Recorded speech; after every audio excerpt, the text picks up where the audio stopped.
Do I watch Greg Doucette? Don't actually haven't watched YouTube for a while. But even before that, I really didn't watch him. But of course, I've heard him plenty. I know a lot of you guys here talk about him. Seems like a lot of you guys find him credible, so that's good to hear. So kudos to that. I mean, of course I've heard of him. It's just, haven't seen the stuff. Haven't seen the stuff.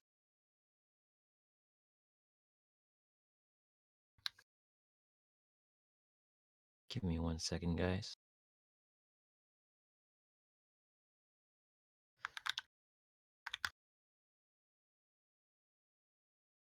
All right, let's go back on it. I'm skinny fat. Should I cut or bulk first? At least the questions haven't really changed, so thank you for that. So for skinny fat, the usual response is just to work out first. Keep your calories pretty good. Increase your protein if it's pretty low already. And start from there. That's the most basic stuff. Hopefully you're tracking your calories, of course, so you know where you are as far as how much you're eating. And see, I'm trying to like refresh my mind. All this muscle memory, muscle brain memory is trying to kick in right now. So excuse me if I'm a little bit slow on my answers. I'm going to speed it up a little bit eventually. That's the usual, but as far as skinny fat, you're always best off making sure you share us with your stats, not necessarily here in our chat, but go into nutrition or exercise channels and shoot out some more information so we can more properly guide you to where you need to be. He's funny. You should watch a video or two. Talking about Greg, right? That's good to know. I suck at watching YouTube videos, but I'll try. I haven't really been on YouTube for quite a while. But I would definitely check it out, It's been a while since I've really checked out anything on fitness with the whole pandemic. But, it's probably time to come on back. This was probably answered in about every single Q&A you held, but what did you study, as in what major? It has, there's been a few Q&As that didn't ask, but of course, my answer is studied kinesiology, and that is the study of human movement. So I hope that's quite fitting, be in fitness, hopefully. So how long out of gym do you think I will lose my strength?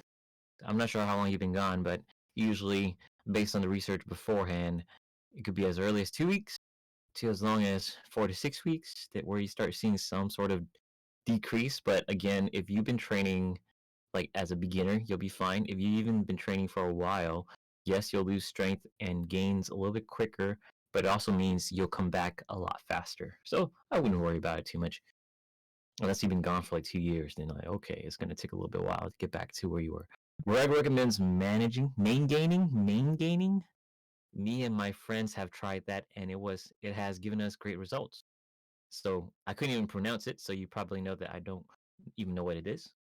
If it gets you results, that sounds like a good approach to me.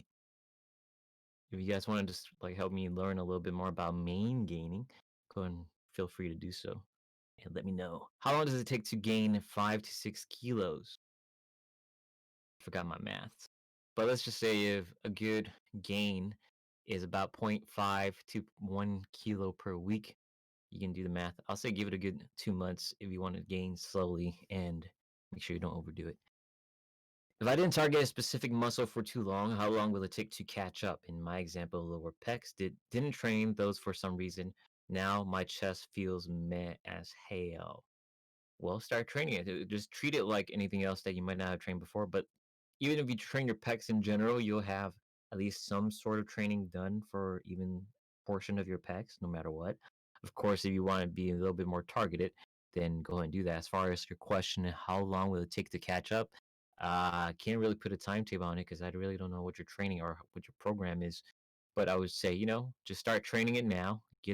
See if you can get some results from whatever you're doing to train it or whatever program you're using, and just understand that it needs a little bit more work than the others that you have been training already. I recently dropped from 97 kilos to 69, nice, in a year. Now, with COVID, I haven't been able to go to the gym. I have been doing body weight workouts and trying to maintain a healthy diet. but I still have a belly. My height is 5'7" and weight is 69. It's funny you use those two metrics. What should I do to lose belly fat? So give me a second here. I have an answer for you, but I do have a tag in the moderator channel. I just want to make sure I check it out. My mic is clipping a fair bit. Is it clipping for you guys? Uh-oh. My mic is clipping. It might be too loud. Let me see if I can lower it for you guys. Clip, clip.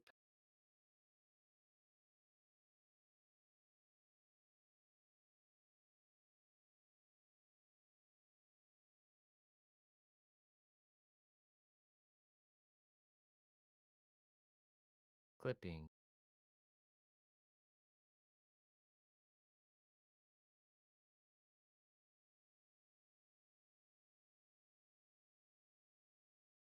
Give me a sec.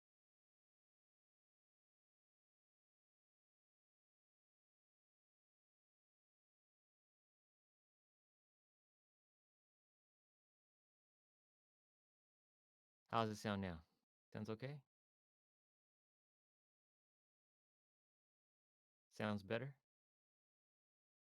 Okay, cool. All right.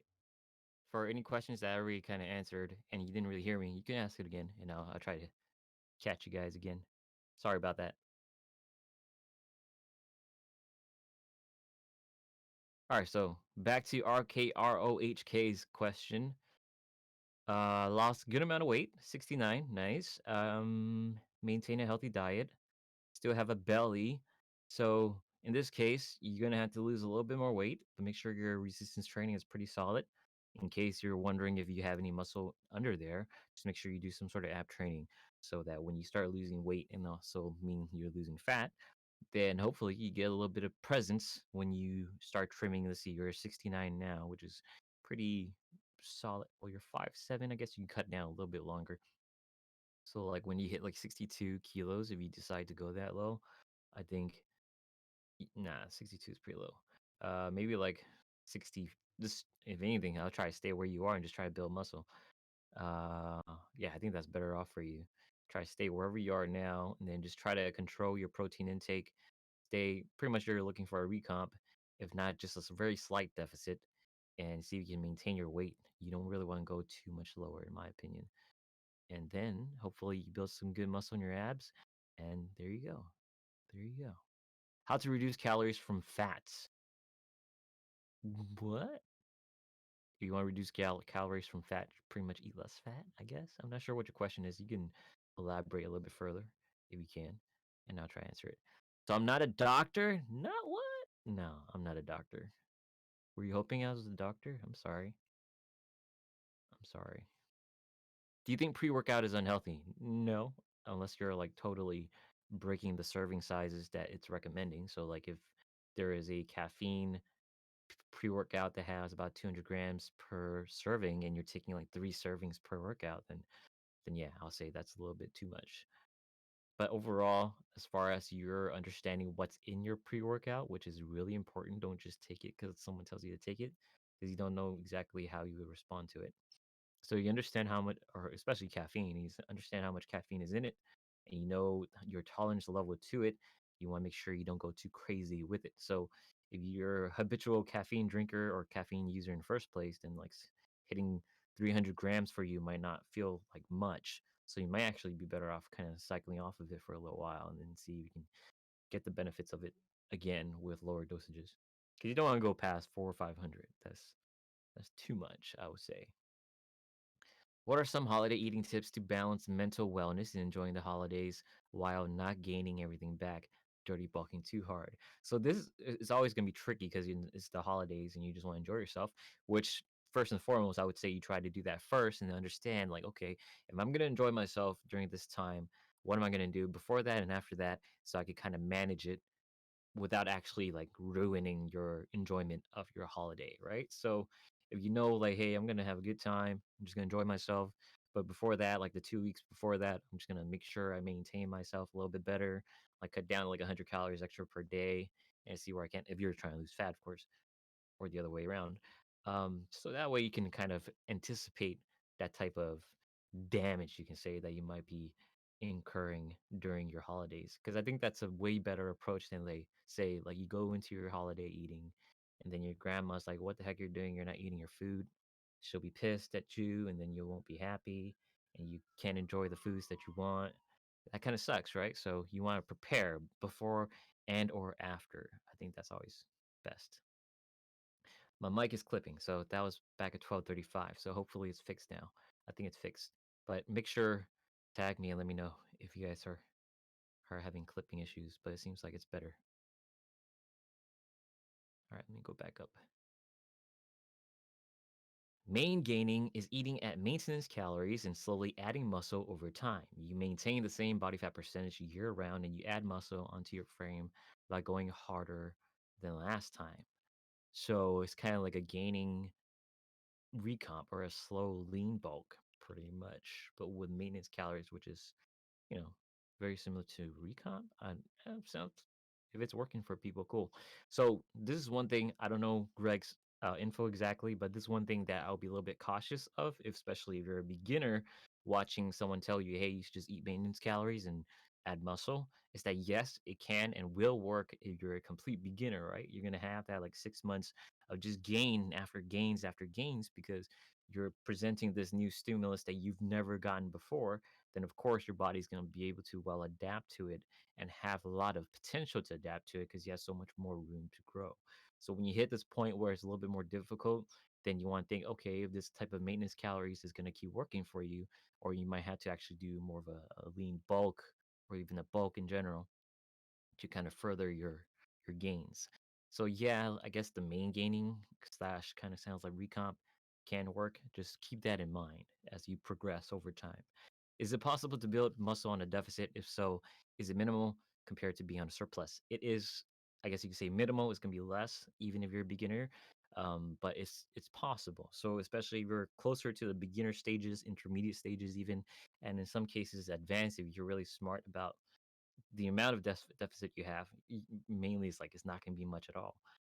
Then yeah, you can still gain muscle even when you're a beginner, or even when you're deficit, especially as a beginner, and so on. So yes, but I would not rely on trying to get results all the time with it. So again, if you're a beginner, 6 months to a year, deficit gaining is something that's might be possible. But don't be surprised when you come down towards that ladder of that duration, you start seeing things slow down for you because your body is saying, "Hey, you're trying to make me adapt to all this stimulus, but you're giving me nothing in return as far as nutrients. It's not going to be able to always do that for you."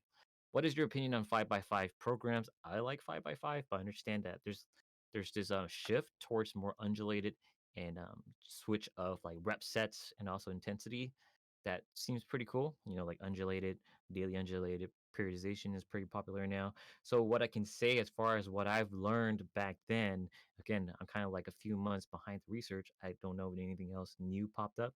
If it does, if there has been, you guys are more than welcome to inform me so I can kind of learn a little bit better. But it's been a while, so I'm trying to catch up. But yes, like if 5x5 feels a little stale to you, understand why you probably wouldn't want to do it. And you might be better off having more of an undulation or even like having some sort of split that makes more sense to you to actually hit that higher rep thresholds and higher set thresholds that you might not be able to achieve with 5x5 because 5x5, even though it sounds very, very similar, what am I looking for? Very plain and simple. That's what I'm saying. It is still fairly high volume if you start really pushing yourself to the higher thresholds, like 75, 85% of your one rep max, and you really start feeling the intensity of it, and you're gonna have to have a little bit better recovery.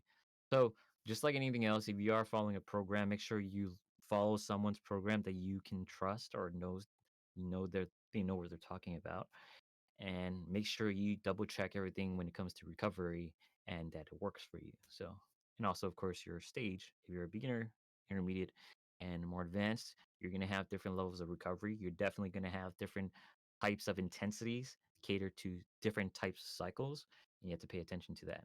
But as a beginner, 5x5 might work. Just got to make sure you pay attention to exactly how you're spreading out those exercises because 5x5 can be higher volume. So like the further down you go into the workout, those final exercises are going to be a little bit more difficult because you might be hitting high volume that you're not used to in the beginning. What are my all-time PRs? So I've told this before. I'm like a little guy. I'm pretty like as far as like stature, but as far as like my PRs, I do try to maintain a good amount. So I haven't I gave figures last time, but I totally forgot what my figures were before. But let's just say that I was really proud when I got to my 3.5x deadlift body weight ratio, and that was a good highlight moment. But as far as that, it's been a while, so I don't even remember my numbers because my numbers were actually peaking towards the start of the pandemic, and then when everything started hitting, it was kind of like I would say it's not depressing, but it's like okay, you know what? Just buckle down and just enjoy life and try to enjoy the situation. So doing so kind of like made me forget everything I've been doing beforehand. And it's been so long that, once I get back to it, hopefully I can start picking up some numbers. And I don't know how like competitions will look now that I'm a year older. I guess it's going to be a little bit more difficult for me to actually train myself because I am past that. You say past that prime age, unfortunately. So it's gonna be a little bit harder for me to train back to like actually trying to be more competitive in the future. But we'll see. We'll see. Everybody has so many questions, but I just want to say I love you, man, and stay healthy. Thank you. I'm hoping the best for all of you guys. It's been a really strange year, of course, and I know I've been gone for quite a while, twice now. So I do want to make my comeback eventually. Been locked down for a little bit, but for sure, Picturefit and 2021 hopefully is going to be a much better year than 2020. Is creatine necessary or can I have just protein because I'm young to take creatine? If you're young, you don't necessarily have to take creatine. Um, there has been a lot of recommendations to take creatine even when you're younger because there are different health benefits that creatine has outside of just giving you extra energy for your lifts. So, but if you're asking me and you're just kind of like questioning everything, you're just not sure, and you just don't have the resources right now as far as like buying it and actually understanding the research and so on, just give yourself a little bit of time. Take the basic steps first. Grow, enjoy yourself, train as often as you can, safely train as often as you can. And then when you're a little bit older and you have like a little bit more financial support or whatever, you just feel like you're ready to be a little bit more conscious and independent about your choices. Then you could look into creatine. And I could tell you right now, creatine is by far the most researched performance supplement in the world, and for the most part, everything seems fine. The only thing that you might want to think twice about is concerns of hair loss because it does have connections to DHT, which might accelerate hair loss if you're already susceptible to the issues of hair loss. So, like if your family has a history of hair loss, especially on your mother's side, then you might want to consider that might be an issue for you.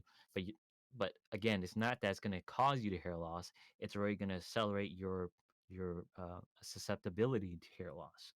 So if you want to delay that acceleration, then of course you might want to reconsider your creatine intake. But again, there's no direct connection to creatine causing hair loss. Just more so like there is that correlation that you might want to consider. How much will I gain per week or per month with a 300 calorie surplus?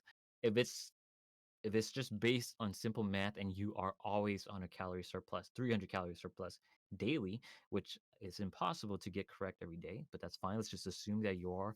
Then you give it a month. Let's just say 30 days. 30 times 300 is your beautiful 9,000. Over 9,000. So do that divide by 3,500 and it looks about 2.5 pounds, I'm guessing, per month. I didn't really do the math. I kind of guesstimate there. So 2.5 and like what is that? 1 kilo. So 1 point something kilo, not that much, over 1 kilo. So yeah, what I maintain my protein intake and my calories at 2,500 calories per day, but I'm stuck at 69 kilos. Nice. And my goal at least will be 75. Is there any tip on what I should do?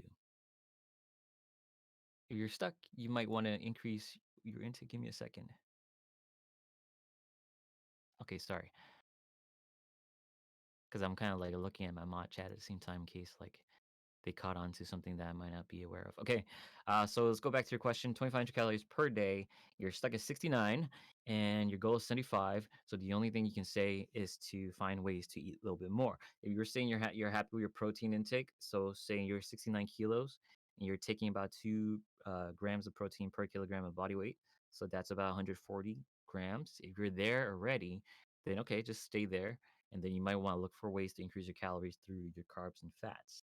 So that's really your goal. Like you might want to take it simple and start with like nuts and maybe some sort of dairy product if you're okay with taking dairy, or you can look into like different types of grain carbs that might be a little bit better for you calorie intake wise. Um, what's something else we recommend around here? Like bulgur is definitely something that's very popular around here that I personally never take because we don't have much here offered in the States and California. But I heard good things about it, so that's something you might want to look into. So just find like a little bit ways here and there to increase your calorie intake without necessarily like fooling yourself up where you feel like you might have to like you feel like throwing up because you're eating too much. Look for things that are a little bit more simple carb, something easily digestible, and start from there. How should I choose my goal for aesthetics and for strength? 5'10, 71 kilos. My one rep max is 95 kilos, squat is 85, bench press. How should I choose my goal for aesthetics and strength and for strength? So that's pretty much a personal or preference question. So you want to just go for aesthetics, those deadlift, squat, and bench numbers, although can improve. It's not necessarily your goal, first and foremost. You might want to do something that's more hypertrophy centric. So you want to look at like those 8 to 12 rep kind of workout programs that cater to more of a hypertrophic approach. So that's up to you. And so, of course, strength, those high intensity undulated programs might be a little bit better for you. It's again, one thing I can ask you to do is that go to exercise or yeah, go exercise and kind of clarify exactly what you want to do. Like, yes, you want to gain strength and aesthetics. Look for whatever you prefer more because you will be able to gain both at the same time, but you can also cater a little bit more specifically. And then we'll start you off with that. So jump into those channels and people can help you out. Which is better, iso whey or hydro beef isolate? Hydro beef isolate, I believe, is really expensive. So I would be that tells me already that iso whey is better, right? So when it comes to um, I want to say performance, cost per whatever you're getting out of it, then iso whey is probably better. Concentrate whey might be a little bit better unless you're very susceptible to lactose intolerance. Even then, it's not too bad. But I would say iso whey just because price wise. I think hydro beef is significantly, if not like definitely significantly more expensive. I think, unless well, I guess base it depends on where you're from. It depends. I haven't said that for a while. So keep that in mind. I think as far as that question goes, it really comes down to price because what you're going to get out of it is not too dissimilar. So you're fine with either. Just see which one hits your pockets harder. Does weightlifting stunt growth? Regardless of what research says, what are your personal opinions on whether it stunts growth or not? So I'm not going to disregard the research because that's really important. So I could tell you, based on the research, we have seen nothing to consider or suggest that weightlifting, smart weightlifting, safe weightlifting, is going to do anything with your growth. So you'll be fine. But if you're not training smart and you're doing some weird things ego lifting and so on, then I would say, hey, don't weight train because you're not doing it right. You might hurt yourself, and that the injuries, the pain, and all that, that's going to affect your growth more so than just training in general. Any bodybuilding competition when doing chest pose, do judges look more on the upper or the lower pec? You're asking the wrong person because I don't really do the bodybuilding stuff. A lot of people on YouTube that does. I'm more general fitness and usually strength based, but yeah, I don't know. Hey, PickFit. First of all, it's great to hear your familiar, friendly voice again. Thank you. Second, question, my Q protein equal protein regardless the source, whey, casein, soy, etc. But they all digest differently and have their own benefits. I know you've gone in depth in about all of them, but beef protein powder, do you know? And can you go a bit deeper? Sorry, I'm having trouble reading your question because it's kind of it's a tough one. Bit deeper in the matter. Sure, I can. I know haven't talked about a lot about beef protein powder, especially when it comes to videos. Maybe I could jot that down as far as like future video content. Sure, I could do that. Hey, Picturefit. I just want to say that I like what you do. Thank you, Predator.x. I hope you're not a predator in real life, because then I would not like what you do. But thank you for your kind note. Picturefit is a mix of vegan protein powder from egg whites, and hydrolyzed beef protein, a good alternative to whey. Wow, that's quite a mix. I'm planning to mix those three because whey makes my acne act up. Oh man, I guess you could try it.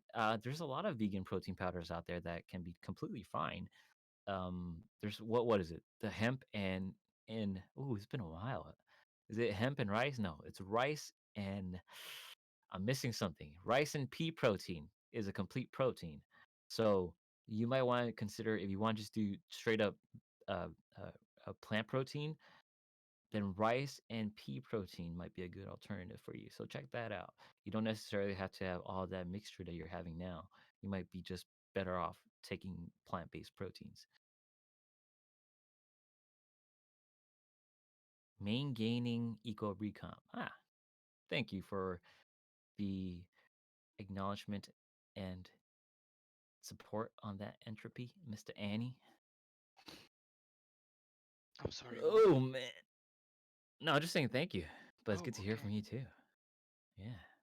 Hey, Okay, were you great. guys here for Annie's Q&A last week? It was good. I was in here for most of the time. I didn't say anything, but I was trying to ask questions. He didn't answer my question though. That was really disrespectful of him. But Didn't it's I? What okay. was My that? question it was a pretty bad question, so I Oh, understand. okay. Yeah, it was bad. How difficult is it to swim 1 kilometer?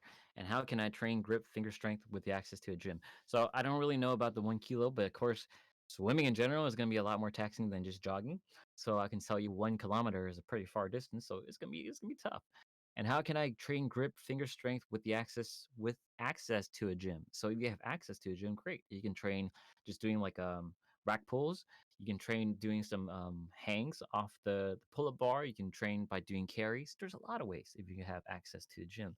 But if you don't have access to a gym and you have even like a simple pull-up bar and you have some weights that you can kind of tie around you, then that's a good way to train too. And then you just do hangs and weighted hangs and so on. What is another good way? That's pretty much the ways I would go with. But as far as my grip training, I always like rack pulls, not for the rack pull benefits that people use it for. I use it usually just for training grip strength. And also like if you can have like a fatter or thicker bar, I think that's good strength grip strength training as well. And of course carries are always a good addition to a lot of programs. So farmers carries, you can even do like a suitcase carries, you can do like waiters carries. They're all beneficial. What are the tips you can give for a recomp? I still have a good amount of belly fat, pube fat, leg fat, etc. Interesting question.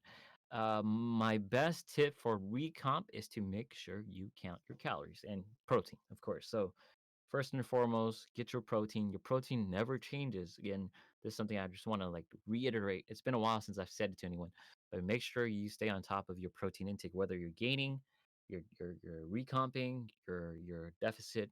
You need to have your protein intake at pretty much the same threshold, same level as you would for all those type of what am I looking for? Deficit gain, whatever. You know what I'm talking about.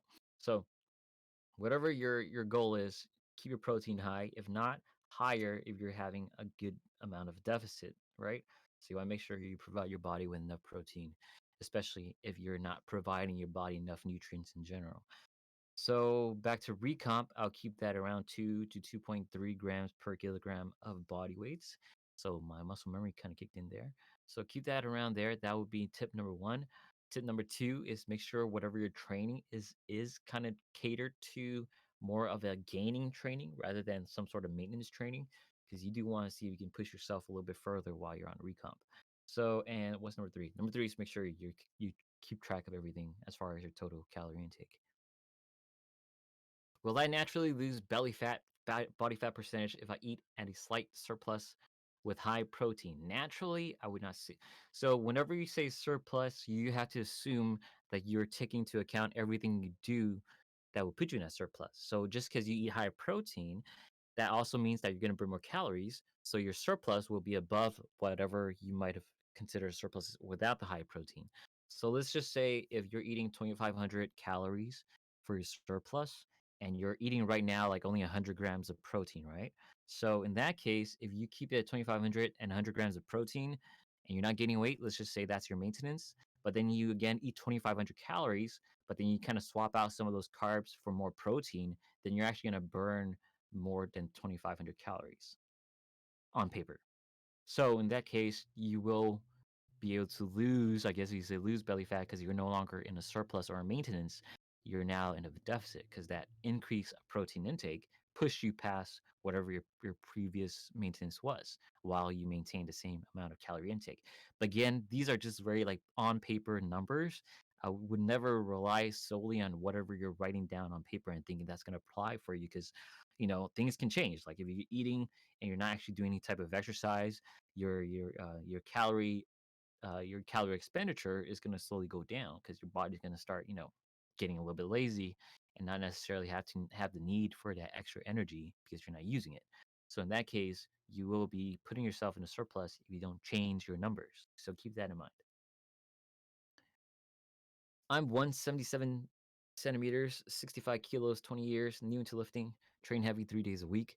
I don't know my calories, but I ensure to get about 140 protein and 350 carbs. Should I increase carbs or it is good? I don't know. I don't know exactly all your other information. So what's your fat intake? I don't think you told me anything about your calorie intake. So that's what you gotta figure out first. You say you don't know your calories. Let's start working on doing a little bit of research and finding that number out so you can start from there. So even though you're telling me you had 140 grams of protein, 350 carbs, if I do the math real quick on my head, that's what 1,400 calories from carbs, and then you do about 520 from from protein. Someone correct my math. Actually, 560. So whatever the numbers are, I don't know for sure, and we don't know where your maintenance is. So you have to figure those things out first. I do PPL 6 times a week. Wow. My question is to deadlift on the pull or the leg days. And if I do them on the leg day, conventional or Romanian deadlift, if you're doing PPL, hopefully you have a program that you're following that does that type of PPL, push pull legs, and it tells you how to split your exercises. Normally, if you're asking me, my leg days are my deadlift days. So sometimes I would interchange whichever goes first, but sometimes I even have my PPL set to where I'll only do squats on one day, like actually like primary squat day and primary deadlift days, and then I'll have like supplementary exercises for it. So it depends on your split and how you do it. But for the most part, if I were to choose one, I would choose leg day for deadlifts versus your pull days, because frankly, if you're asking me, there's a lot more posterior chain involved in a leg and any deadlift which is perfect for leg days versus your pull days. At what body fat percentage would you generally recommend stopping a lean bulk? Wait, let's see what time it is. 12:47 is the answer, the question I'm answering. Okay, I'm going to speed it up a little bit. Sorry if I don't give you a full answer, but if you want a full answer, feel free to reach out to the other channels, nutrition, form check if you need some form check, of course, exercise, and so on. You know, always good to ask questions there. At what body fat percentage would you generally recommend stopping a lean bulk and starting a recomp or cuts? So I have no general recommendation here because I think the general recommendation doesn't really make sense. If you're doing a lean bulk, your body fat percentage is not going to change by much. It is, of course, going to go up, but a lean bulk suggests that it's going to be very close to wherever you are already. So if you're doing a proper lean bulk, 250, 500 calories max, your body fat percentage isn't going to change much, assuming that your training is giving you that beneficial muscle growth that you're looking for in the first place. So if that's the case, your body fat percentage shouldn't change much. Now, if you're doing a dirty bulk or just like a straight up bulk, then of course you can see that body fat percentage rise.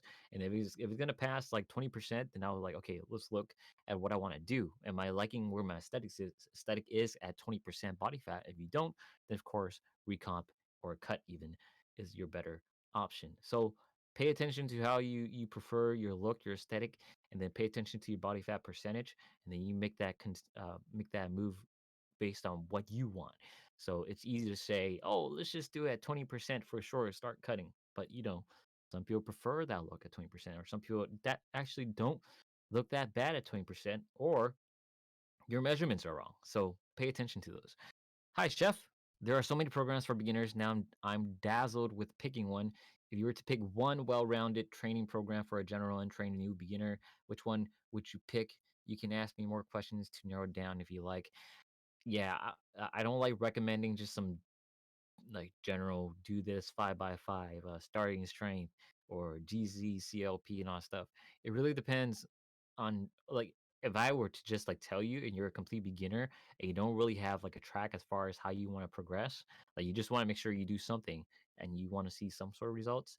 Now, I'll say 5 by 5 in the most basic sense, like you're actually hitting your top 6 exercises, overhead press, your bench, your squat, your deadlifts, your pulls, your pull-ups, and what else? What's number 6? Did I say bench? Whatever. It's those exercises. If you hit those first and foremost, you can actually build a well-rounded start, a rounded foundation to your aesthetics and even your strength. Then when you start learning a little bit better, and then you want to learn about, make sure you fill in those accessories, then you do that. But that's only if you understand and you're actually working with someone that knows what they're doing. Because you don't want to just say, "I'm going to do these top 6 and then add accessories wherever I think I should add them because you really don't know exactly how you want to do them and exactly if they're actually beneficial or you're kind of pushing yourself a bit too far by doing too many accessories for a certain exercise group and then you're going to have problems with other areas that you're not really training. So I would say in the most basic sense, start with just hitting your foundations first, your compound training. But to be honest, if you need something more specific, because it matters like how many days you can actually train, how you respond to the training early on, and what type of intensity you feel comfortable working with, then that's where we kind of like start shifting your program or like catering a program specific to whatever you might need. So yes, ask that question in exercise, and you can kind of bring it down a little bit better for you. Would doing 10 sets of each of skull crushers and bicep curls be too much for arms? 10 sets each. If you're doing 10 sets, I'm guessing it's either very low weights or very heavy or very low reps because you're doing a heavier intensity. 10 sets, figure if you're doing skull crushers specifically and bicep curls specifically, you don't need to do that. 10 sets, it's not necessary unless you're completely bungling your exercise. Like if you're doing 10 sets, that only assumes that whatever you're training, whatever intensity you're training, whatever rep range you're in training, the first few sets don't actually accomplish much. So you do want to make sure that each set actually have meaningful intensity to it. And if you actually do it that way and you're hitting RPEs of 8 to 9 or 7 even, then 10 sets seems to be pushing a little bit. Someone got banned? Straight up steroids? Oh, of course. These guys don't like to read the rules.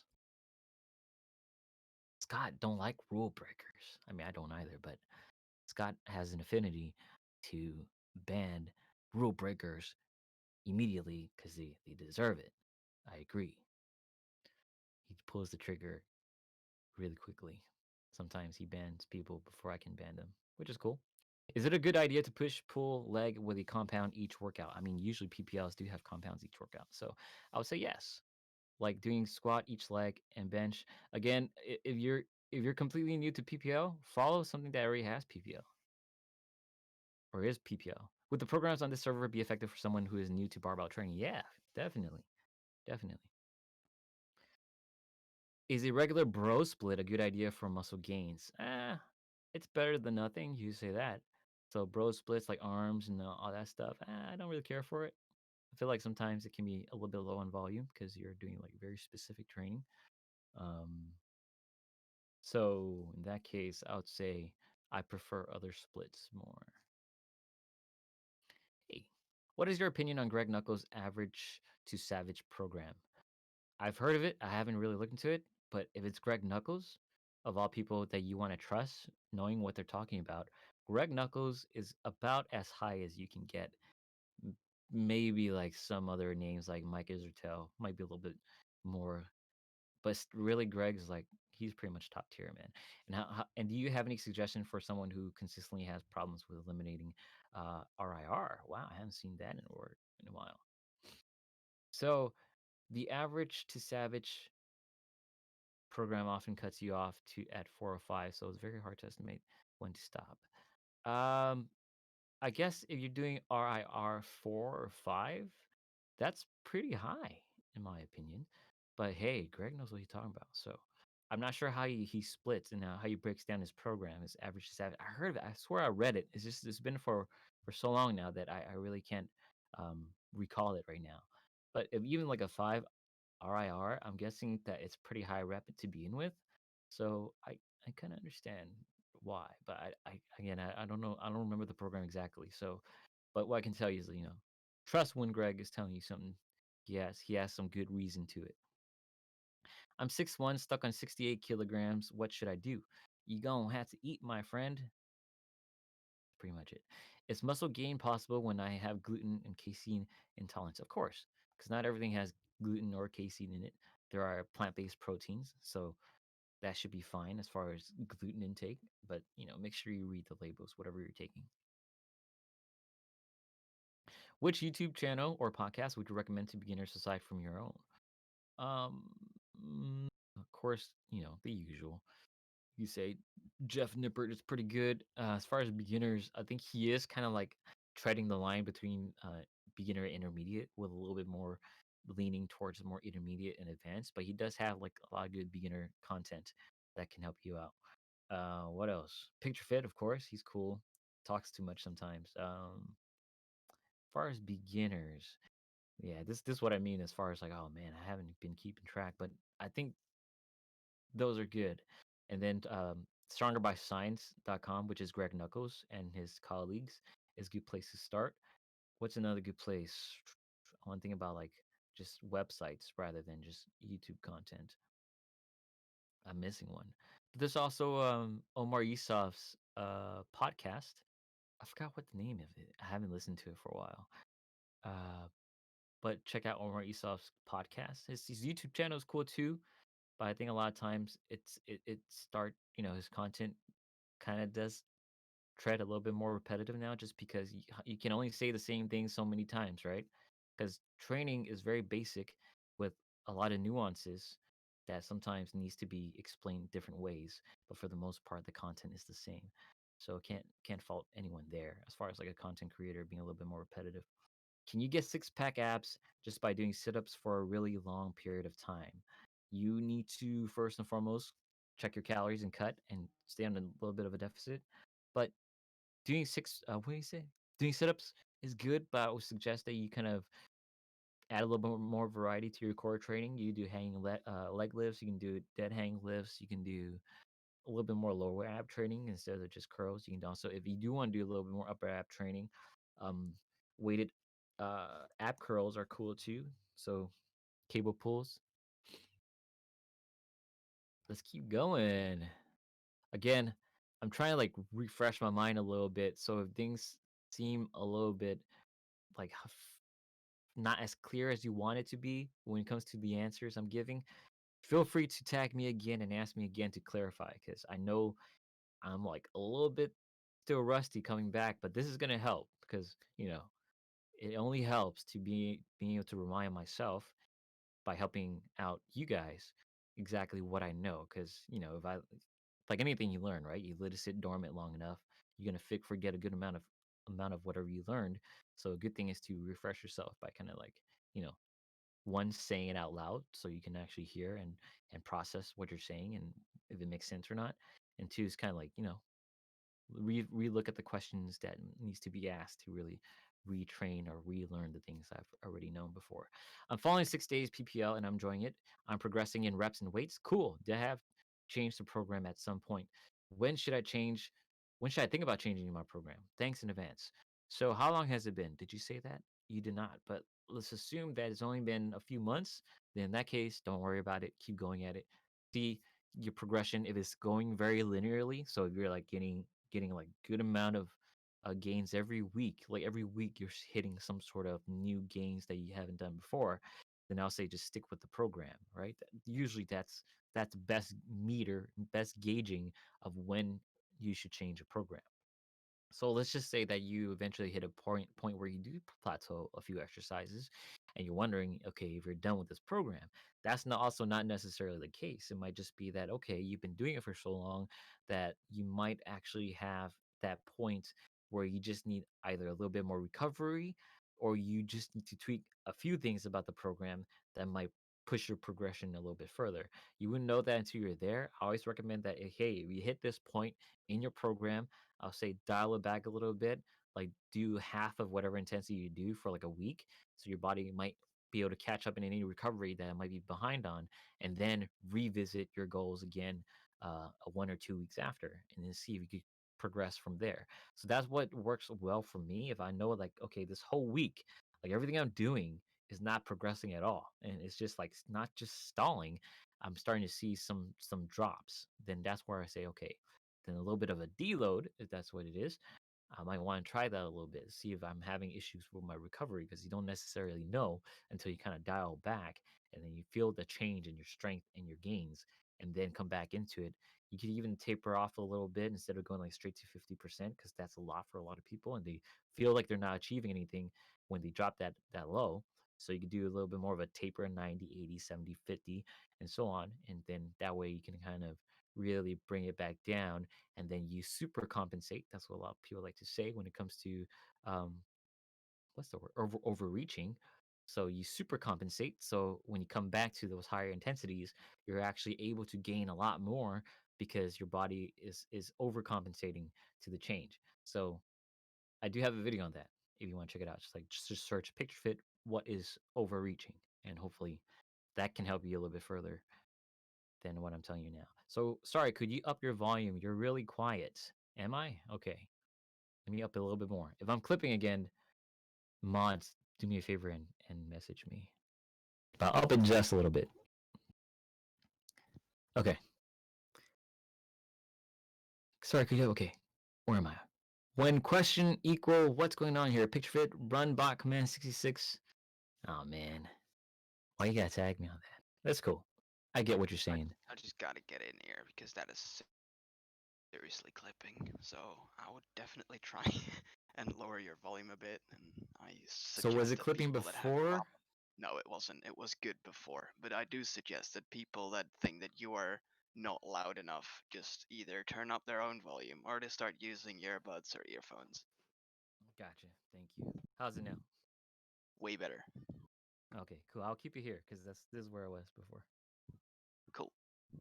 Are new videos scheduled? Not at the moment, but thank you for asking because I do want to come back. So I told my mods this, and I feel bad because I kind of backtracked a little bit that I was gonna come back in October, but things kind of caught up on me, so I couldn't come back this past month.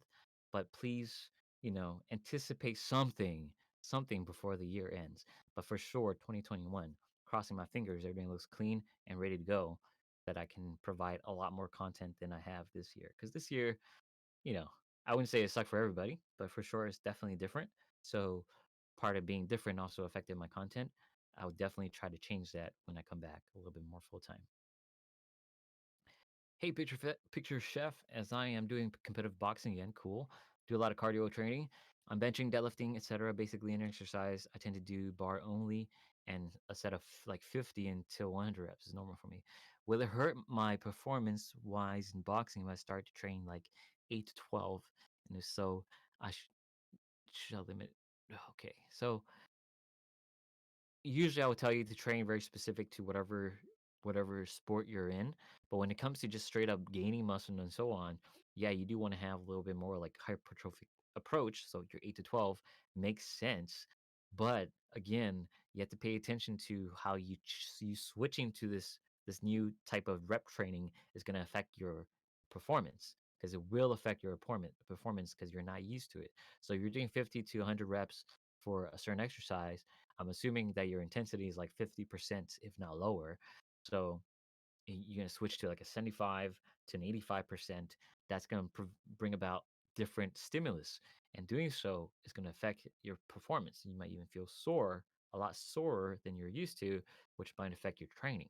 So keep that in mind. If you're competitive boxing and you're actually going to be like um, having some sort of match soon, then I would say don't change too much because you don't want to switch everything and then actually have to adapt to it.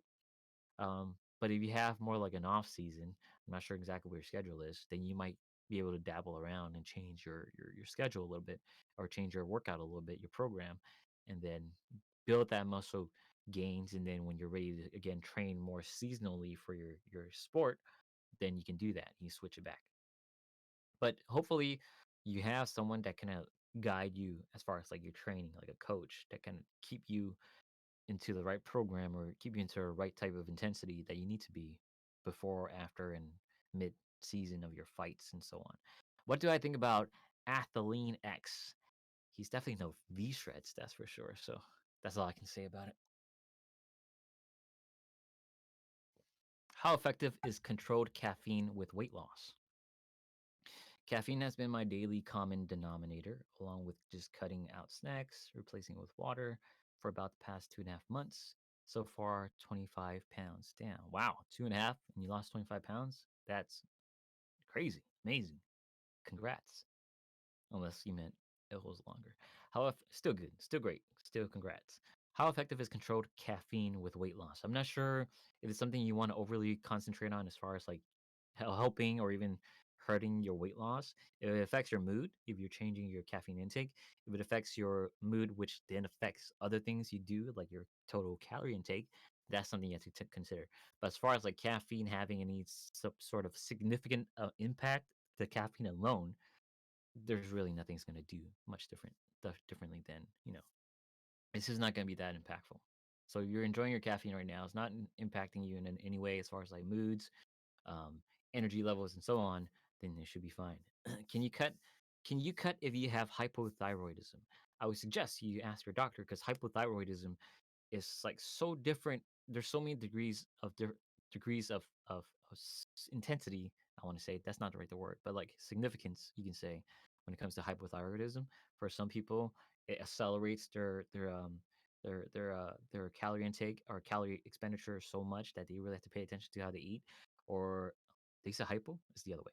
So ask your doctor. Is pretty much what I'm trying to say. I can't give you some sort of, I learn from your diagnosis and tell you and then prescribe some sort of treatment for it because I really don't know where you stand. Some have very like, um, what's the word? I'm just drawing blanks to. Some people just have more severe ones where they have to really pay attention and ask a doctor. Some are less severe where you can, for the most part, not really be concerned about it. But again, ask a doctor.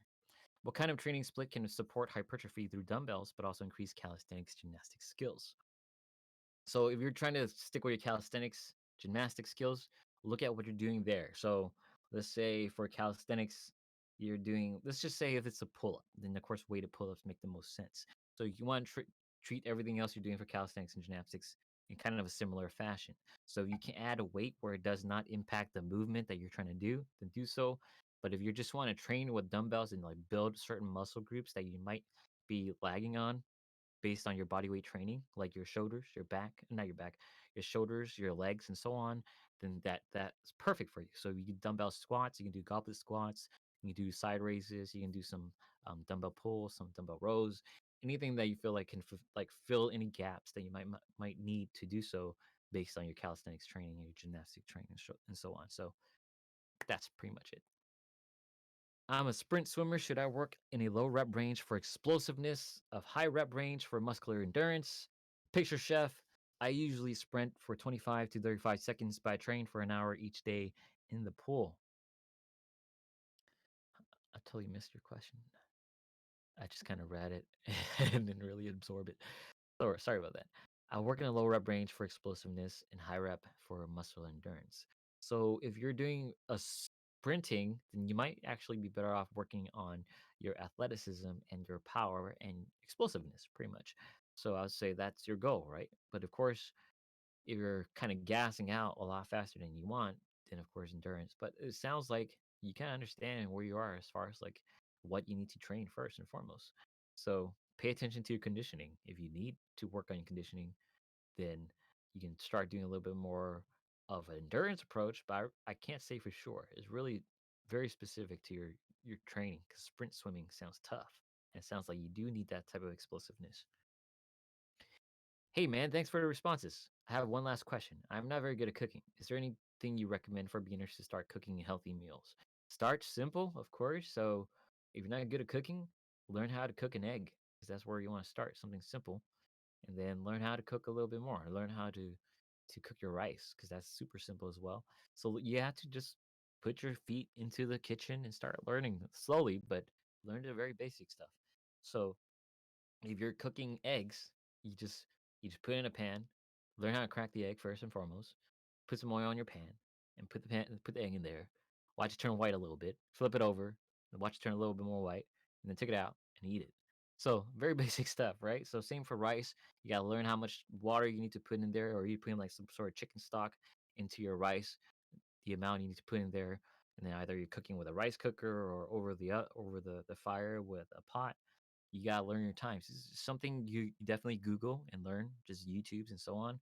So you have a lot of resources out here. Start with the simple stuff.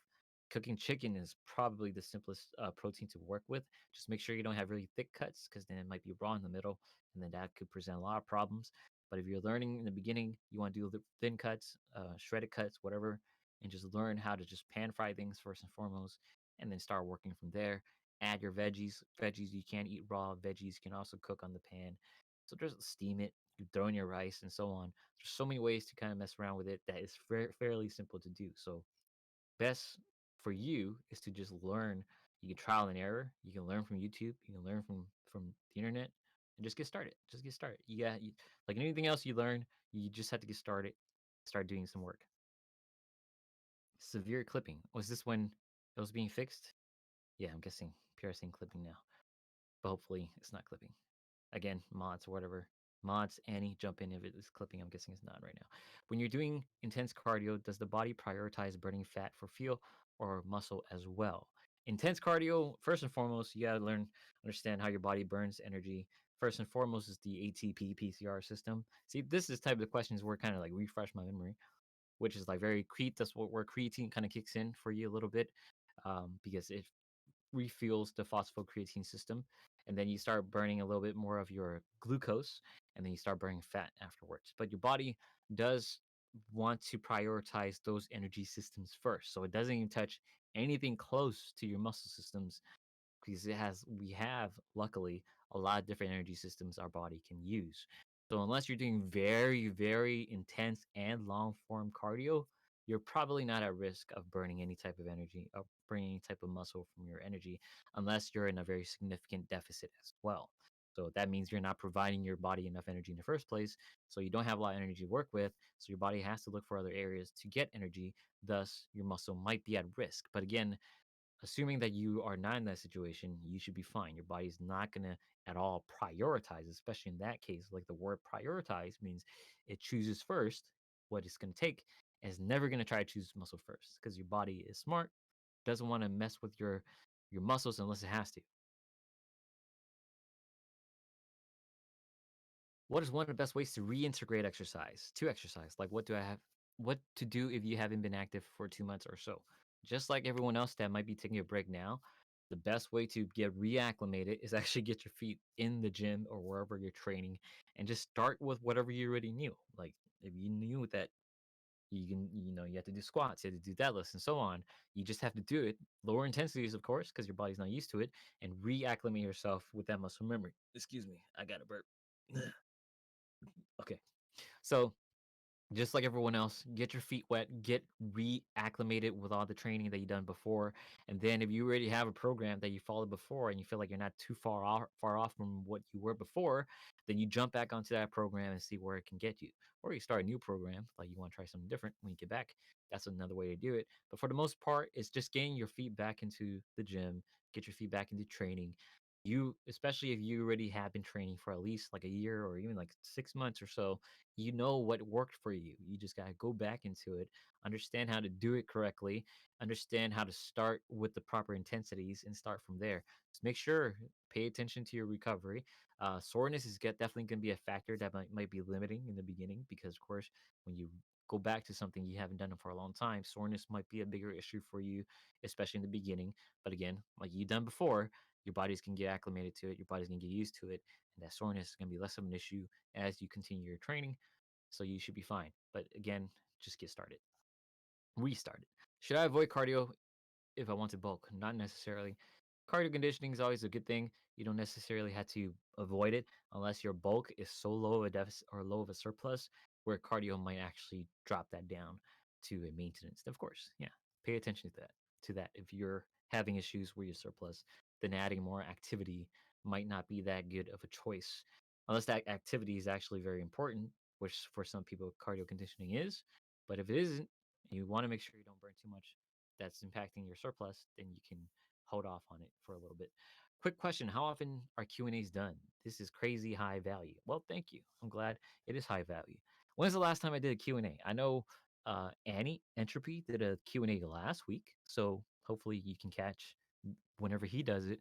But if you're asking me, I don't know. It depends. Just like it, it really depends. Like today, I told my mods last week after Annie's amazing Q and A that you know what, I should probably jump on too because it's been a while since you guys heard from me. So I never try to make promises as far as how often I can do these, but I would definitely try to do more often. But again, 2020 has been a weird one, so cut me a little bit of slack if I kind of disappear again. But again, I'm not disappearing entirely, but I will try to make it more consistent, especially moving into the new year. Do you watch any entertainment-based fitness channels like Brownie, Magnus, Juji, and Tom? I used to be a lot more on top of different fitness channels, but again, this year's been a little bit weird, so I've been a little bit off that fitness grind or fitness absorption of a bunch of content. There's just so much these days, right? Like even if you watch, I don't know if there is, but I kind of remember seeing like other people doing picture fit style kind of fitness content, which is cool. Like 100% down for that.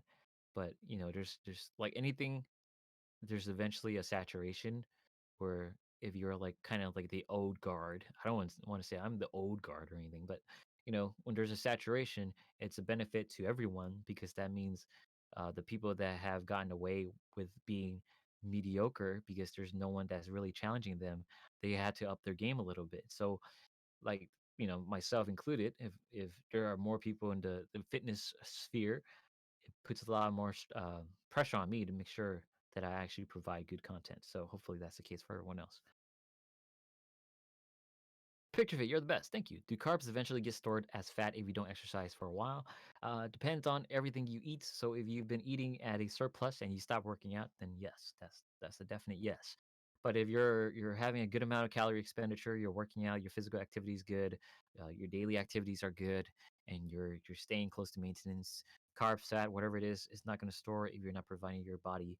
Uh, if you're providing your body with enough energy burning activities where it actually uses the energy, then it's not going to store it. So think about it in that sense.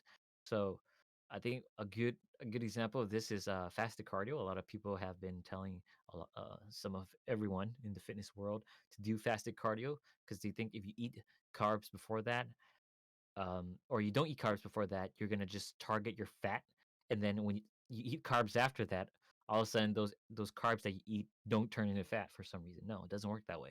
So you have to think about your body as an overall system that you intake, input, output. So if you're taking in 300 calories in the beginning of your day, and think for some reason that's not gonna be burned or not gonna tap into your fat, it doesn't make any sense because then you're just going to end up eating that 300 calories later if you decide to do fasted cardio. So think about your body input output all the time. It's not just one phase, it's not one day, not 1 hour, not 1 week. It's how you input and output every single time. And this is the net gain or net loss that you do from that and this. So it's yeah, overall big picture. That's what I'm trying to say. Do you have a traditional job as well, or do you do fitness YouTube full time? So I do fitness YouTube full time. But of course, considering that I've been gone for a while now, it might not seem that way, of course, which it isn't. Let's be honest, I've been gone for a while. But I do like different projects outside of just fitness because sometimes you gotta do that, and so that's why I've been kind of like on and off with YouTube. But for sure, YouTube full time, 2021 is looking a little bit brighter. I might not be as full time as I was like in 2019 or even early 2020, but for sure I'm going to be a little bit on more on top of it than I was the past 7 months. Let's just say that. Chef, how tall are you? I'm pretty short, to be honest. I'm like, let's just say Jeff Nipper and I have a lot more things in common than just our voice fluctuations and so on. Picture fit or entropy. Why does glucose fructose form a 1,2 glycoside linkage with sucrose, man, you're at now. When you're getting more specific, you're definitely losing me a bit. So hopefully, if Annie or Entropy ever want to jump into this question, I don't know the answer. So Yeah, if that's he's still totally here, fine. Yeah, I just yeah, told the dude just a bit down in the chat. This is a very chemistry heavy question. It basically just comes down to the orientation of the hydroxyl group on the second carbon of both of these monoglycerides. It's just glucose and glucose can form the 1,4 bonds, uh, and glucose and fructose will form the 1,2 bond, and that just has to do with the orientation of that particular group. So if you want to know the answer, then definitely look at the way how the molecule is formed. You can easily find that on Google. I would, yeah, that would literally be my recommendation, because knowing that it is the case doesn't mean that you can actually also see why it is the case. But I guess that Rick knows that by now. I see. So he's just asking for the sake of asking. I think Thanks, it has to do Rick. with homework. Yeah. Ah, it's all good. Hopefully that helped. Thank you. Should I train abs every day for the best results? Treat your abs just like as you treat your any other muscle groups. It's been an ongoing, I don't want to say myth, but I understand where they're coming from. But it's been an ongoing concept that your abs are supposedly so different to your other muscle groups that you can either train it every day and not worry about it, or that you should train it every day anyway because you're trying to make it not so big, which doesn't make any sense. But I've heard that before. So treat it like in your other muscle groups. You need to do like your 3x, 2 to 3x per week, then do that. You don't have to train every day. What is your motivation to go to the gym or do exercise when you feel lazy? Oh, so this is tough. It's always tough for me to actually make recommendations here because motivation, of course, can be a big factor for a lot of people. Just even like the motivation to even consider going to the gym is so hard for a lot of people. So I can't tell you exactly how you can get over that hump. What I can tell you is that you have goals in your mind, and like anything else that you have, like that you want to achieve, you actually have to start putting your feet forward and do something about it. So, like for me, if I want to like achieve 1 million subscribers, then I have to make content that people enjoy and actually want to subscribe to, right? So I can't just sit around and do nothing or keep making the same low quality content that I might have been making early on in my career, right? Or my fitness career. So it's going to take a little bit of work of learning and actually push myself past the boundaries that I'm used to. So the same for anyone else that might not be used to going to the gym. Like whatever blockage is happening for you might be like a mental block because of confidence issues and so on. In that case, I can tell you that a lot of people that go to the gym have more concerns, had their own concerns so much just like yourself that they have no like they had no time to actually be concerned about your personal confidence. So if your issue of confidence is tied to you being worried about what people think of you when you go to the gym, don't worry about it. Like most 99% of people going in there has the same concerns as yourself, and 99% of the people going there are more than happy to help you rather than to just be insulting or even spend a lick of time judging you for your decisions.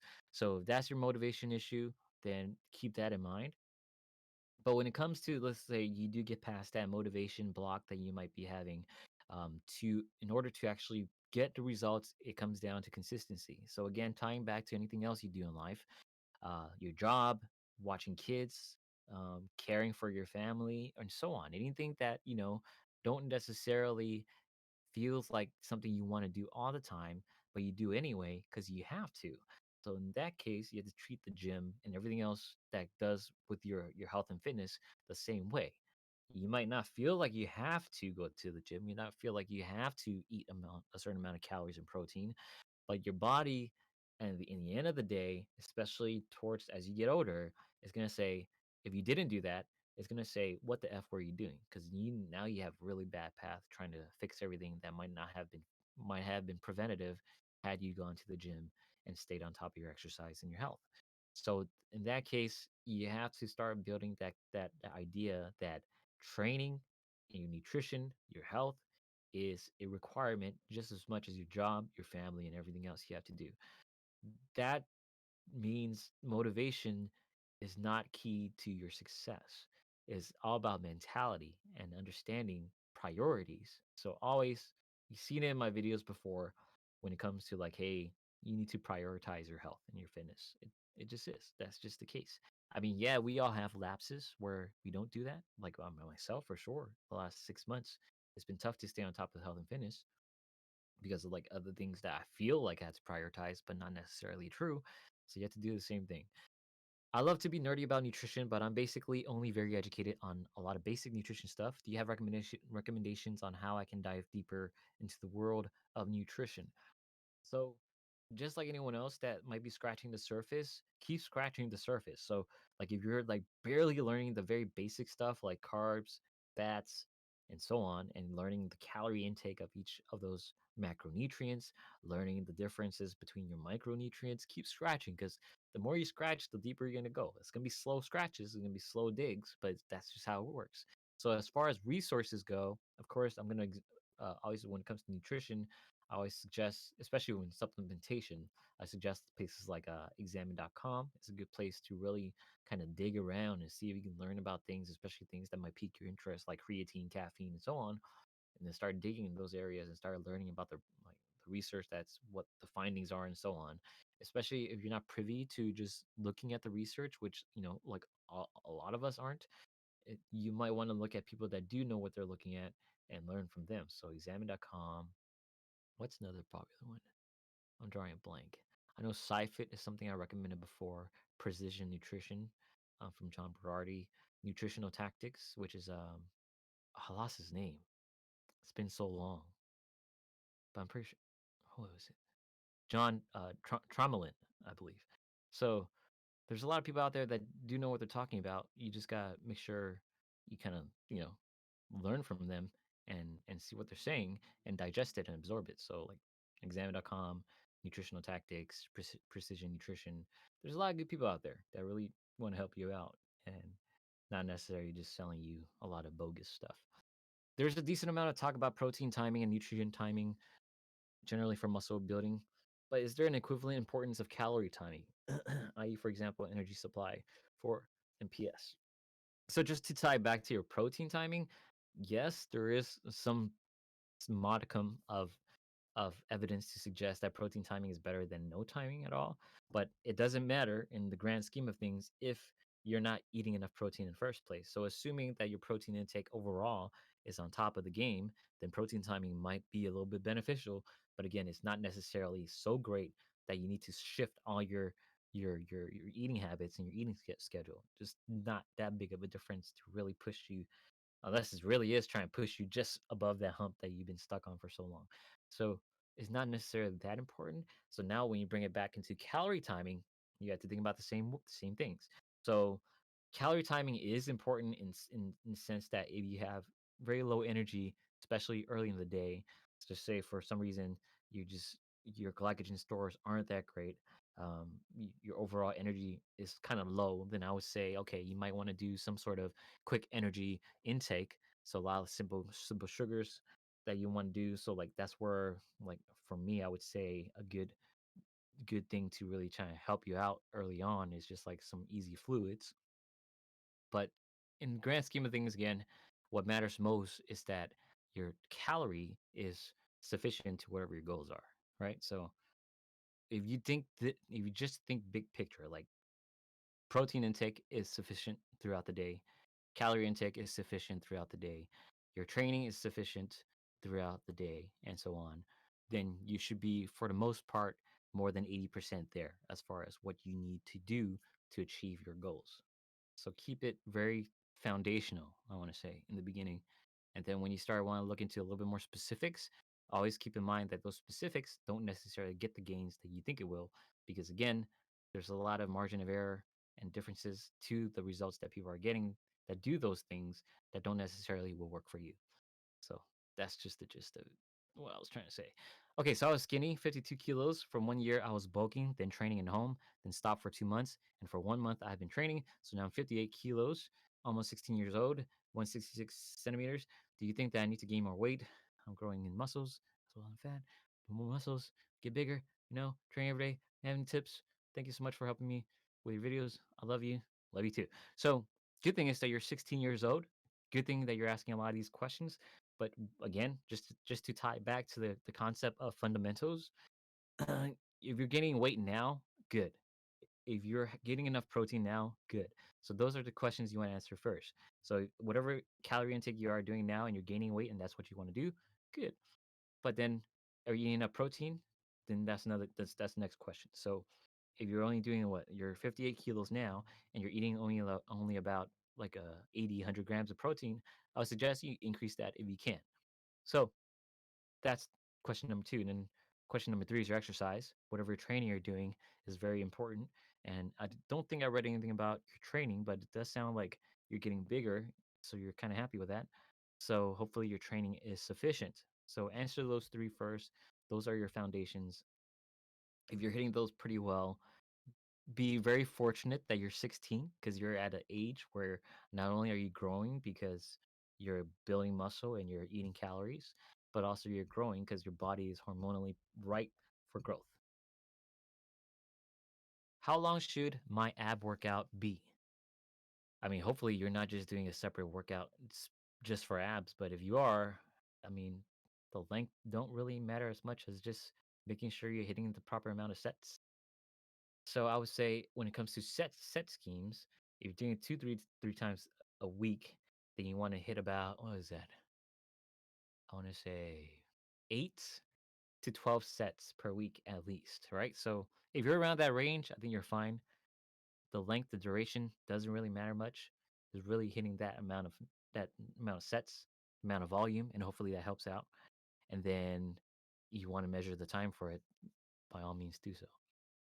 Why do muscles twitch sometimes without even lifting anything? Or why does my upper lip twitch when I lift something heavy? I can't tell. I'm not sure. I don't know about your lip. I'm sorry. To what extent is newbie gains a real separate thing? And to what extent is it just the improvement curve of any muscle or skill naturally being sharper in the beginning? Okay, I'm going to read that again because, again, it threw me off. To what extent is newbie gains a real separate thing? And to what extent is it just the improvement curve for any muscle or skill naturally being sharper in the beginning?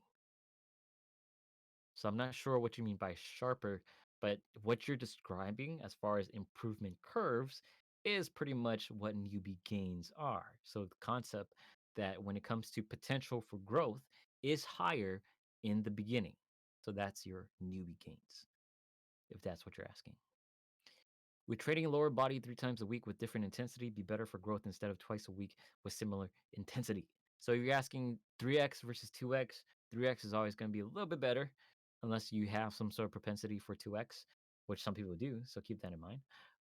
So I say try 3x. You're happy with the growth, then cool. Uh, but with 2x, you can get away. Some people actually respond a little bit better with a amount of lower amount of volume, lower amount of frequency, but I would say that 3x is probably a good optimization. I don't like that word, but it's probably a little bit more optimized than 2 because the research does show that 2 to 3, especially 3, is very impactful as far as growth. But 2 is better than 1. It's very simple, right? Can you explain what old man strength is? I don't know. Did someone say that? You can go ahead and tell me. I'm not sure what that means. What should I do to prepare for schooling for my kinesiology degree? I'm going for a physical therapy, but you have to get your kinesio first. So, if you're going for your physical therapy, which is definitely a lot more education, then you should have. I'm not sure what university you're going to, but they should have a track built out for you so you can achieve that while getting your kinesiology degree. But if you're going separate schools for those two, like you're doing PT somewhere else, then you have to just look at the track that your university has for kinesiology. So if it's just basic kinesiology, is not exercise science, it's not occupational therapy, it's not anything, it's just basic kinesiology, then just look for a track that is in the university that you plan to attend to. You don't have to prepare for it. You just have to go there and start learn and take your classes pretty much. But I'm not sure where you are from, so I'm just speaking in the sense of like basic US universities. You apply to your schools, you choose your track, you choose your major, which would be kinesiology. You go through your track, and then when you graduate, you apply for your higher education. So here in California, physical therapy is actually a doctorate. So you have to take a master's course, master's track before you even get to PT. So that usually involves like exercise science. It usually involves like occupational therapy even, and then you can apply and work on your physical therapy degree, doctorate. So depends where you are, pretty much. Did Annie leave? Oh no, I'm kidding. Thanks, Annie. I didn't get to say goodbye. Picture it to add on. Okay, what time is it? It's 1:52. I'm not too behind, so thank you for all you guys sticking by. 37 of you guys. Wow. I hope I'm not boring you guys. To add on, I'm going for physical therapy, but 2 years of kinesiology is required. Okay, again. I'm not sure where you are. For me, 4 years was required for kinesiology. So wherever your 2-year track is, I guess you just have to take it. I'm not sure how old you are either. So if you're still like in 16, it's good that you're planning this ahead, so you can really work into your future in your career. So congrats. What are your thoughts on OMAD? 1 meal a day.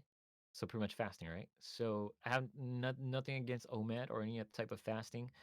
Uh, I would say that if you can get all your calories in 1 meal, congrats. It's gonna be really difficult. But if you're trying to lose weight, I guess if you're seeing results, I can't really fault it. There's really nothing to consider that it's gonna be bad for your health long term, based on all the research I've been reading. I've read, not reading, but I've read. OMAD can work. Is it the most effective? It really depends on who you are and how you respond to it. I can tell you that as far as my experience, well, just fasting in general, especially intermittent fasting. Even when I did intermittent fasting, I actually did mostly 1 meal. I might have 1 meal and then like a snack, but and I did get results from it, and it did help me with my hunger levels. So that's why I can tell you anecdotally, and the research kind of backs that up too, especially when it comes to satiation. So it might work. That's what I'm trying to tell you. I know a lot of us are afraid of asking this, but does constant fa fapping affect your gains negatively? I'm guessing. Oh, someone linked my video. Thank you for linking my video. You need a kind of conclusion? Well, I think my video had a conclusion, if that helps. Are you continuing your education pursuing a doctorate? Not at the moment, but let's just say I think it's good that I do in the future.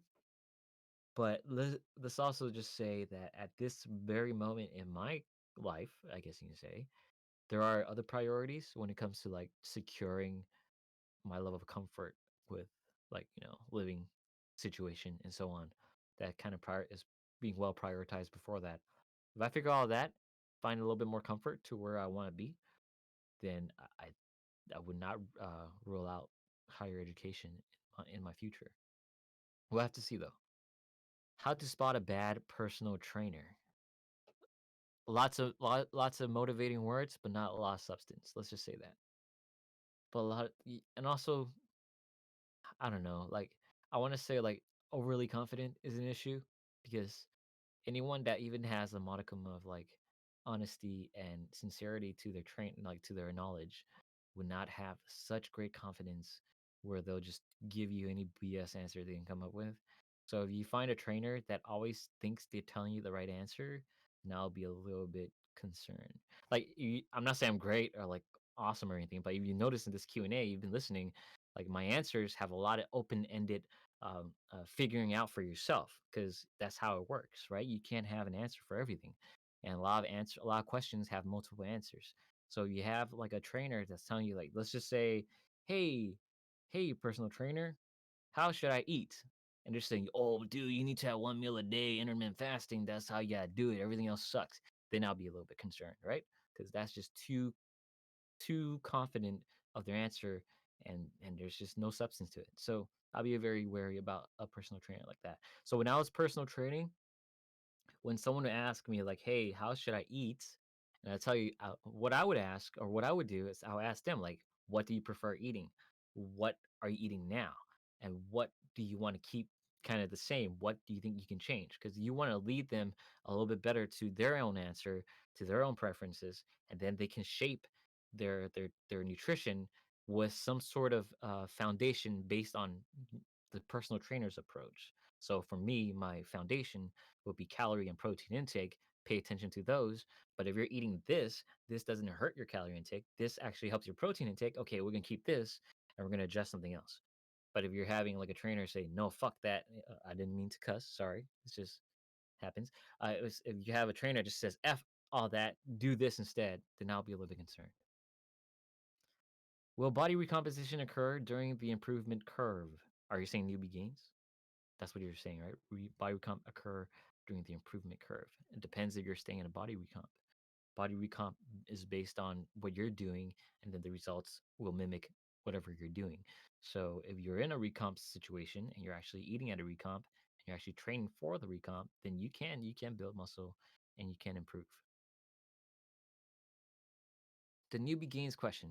I was asking whether there is a general buff to gains during the period where you really start training for your body reacting more strongly to the stimulus in general since it's new, as seem to believe, or B, if this is just an artifact of faster improvement early, or in other words, if newbie gains resets for each muscle you left them and train during the initial period. It's both. So you're describing one and two of the same thing.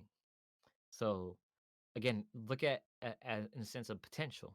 So everything has greater potential when you just start off.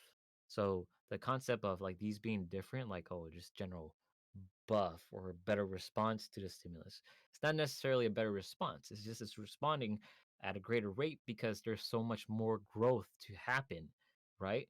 But then when you start pushing that, your body's going to start responding a little bit less because your body does have a limit to it. So there's a natural limit, and when you push closer to that limit, your growth slows down. So that's just how nature of things are. Your body kind of fights against overgrowth. That's that's what myostatin and so on is made for. So you don't there's no overgrowth unless you take some substances that changes that. Maybe last question. So in my home, I have an old punching bag, and I train sometimes with it, but I don't know what really does to me. Is it like cardio and which muscles I'm working on? Biceps, triceps, shoulders, or my whole body. So if you're just doing punching bag work, I would say it's a little bit more cardio intensive rather than really having any type of significant training. You might feel sore just because the movements can be a little bit intense at some points, but it's not necessarily enough to actually cause some sort of growth stimulus. So I would say it's a little bit more cardio intense, and I'll say if you really want to just get down and build muscles, then you kind of have to have some sort of progression, some sort of linear progressive overload. And in that case, you're looking at like more lifting weights or doing body weight exercises that pushes you at like a certain rep range and so on. But it's cool that you're doing it. Can you scratch your back with your own hands when it itches? For most part, but you know, it's tough, especially going from the top. That sounds weird. Non-fitness question. How have I been? How have you been? How have I been? I've been great. I've been enjoying my life for the most part. I know it's been different. 2020 has been a little bit of a gut punch when it comes to like um physical activity goals. So early on in the year, it kind of hurt because I was like, man, my training was going so well. Like I was hitting new PRs that I never thought I was gonna hit. And then the gyms closed, especially in California. So anyone else that lives in California, you would notice that the gyms have been closed for a long time. It's still closed today. So that kind of was a gut punch to my progression. And let's just say it was a tough realization because I really had like a lot of optimism to my growth, my strength growth this year. But it's okay. I mean, I'm not like down on it or anything. I'm just like, oh man. I mean, I was down on it. But then at the end, like I understand. It'll get better. Next year will be another good year, hopefully. But thanks for asking. I've been good. Yeah, I'm at the bottom. Started at the top, now we at the bottom. Thanks for the questions, guys. It's been 1 hour. Wait, no, I started at 12:30. It's 2 o'clock. I thought I started at 1 for some reason. So it's been 1.5 hours. And you guys been here the whole time? Wow. Thank you. How can you guys listen to one guy talk all the time, especially a triangle figure? I don't know. How intense is too intense for cardio could hurt my gain? More specific, what metric should I use to measure the intensity of my cardio? For me, this is really anecdotal, but let's just say I have a good experience, a good amount of experience when it comes to both hit and long distance and long distance cardio. Um, for me, it is all based on body response. So if I'm doing like hit and like after the 10th interval, my body's about to just drop, then I know I should stop. When it comes to like, or no, I should stop. And then the next time I do it, I need to adjust my intervals. Like I'll do more of a rest interval. So that's my best answer to your question. It's like it's all based on your response, your body response. You don't want to do anything that's like so crazy that you do throw up at the end. I mean, you might feel like throwing up, but if you are like constantly vomiting after exercises, that's not good. Another question. I'm around 166 pounds. Oh, by the way, I'm gonna take another 4 questions if you guys want to ask. So ask away, and then we're gonna close out. Thank you for spending time. I'm around 166 pounds. If it's recommended to consume 1.6 grams of protein per kilogram of body weight, what should I figure?